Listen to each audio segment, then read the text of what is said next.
کہ انسان دین کے راستے میں اپنے آپ کو استقامت کے ساتھ روک لے۔ ٹھنڈ ہے، صبح اٹھنا دشوار ہے، بلینکٹ اوڑھ کر سو رہا ہے، ہلکی ہلکی ٹھنڈی ہوا آ رہی ہے، رات کو بھی جو ہے کسی دین کی نشست میں موجود تھا، لیکن اب صبح کا وقت ہے، اذان ہو رہی ہے، حی علی الصلاح حی علی الفلاح کی صدا ہے کہ آؤ نماز کی طرف، آؤ کامیابی کی طرف۔ دل کہہ رہا ہے تھوڑی دیر سو جا، آدھا گھنٹہ جماعت میں باقی ہے، سو جا، بس 10 منٹ میں اٹھتا ہوں، کروٹ بدل رہا ہے، لیکن اس وقت دل میں خیال آتا ہے کہ نہیں، اگر میں 10 منٹ کے لیے لیٹ گیا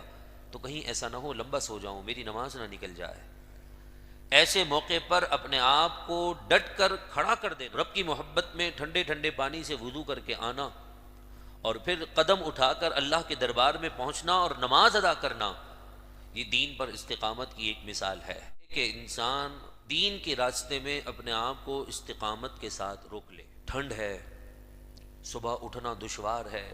بلینکٹ اوڑھ کر سو رہا ہے، ہلکی ہلکی ٹھنڈی ہوا آ رہی ہے، رات کو بھی جو ہے کسی دین کی نشست میں موجود تھا، لیکن اب صبح کا وقت ہے، اذان ہو رہی ہے، حی علی الصلاح حی علی الفلاح کی صدا ہے کہ آؤ نماز کی طرف، آؤ کامیابی کی طرف۔ دل کہہ رہا ہے تھوڑی دیر سو جا، آدھا گھنٹہ جماعت میں باقی ہے، سو جا، بس 10 منٹ میں اٹھتا ہوں، کروٹ بدل رہا ہے،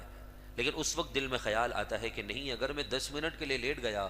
تو کہیں ایسا نہ ہو لمبا سو جاؤں، میری نماز نہ نکل جائے۔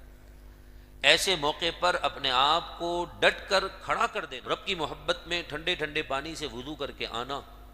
اور پھر قدم اٹھا کر اللہ کے دربار میں پہنچنا اور نماز ادا کرنا، یہ دین پر استقامت کی ایک مثال ہے۔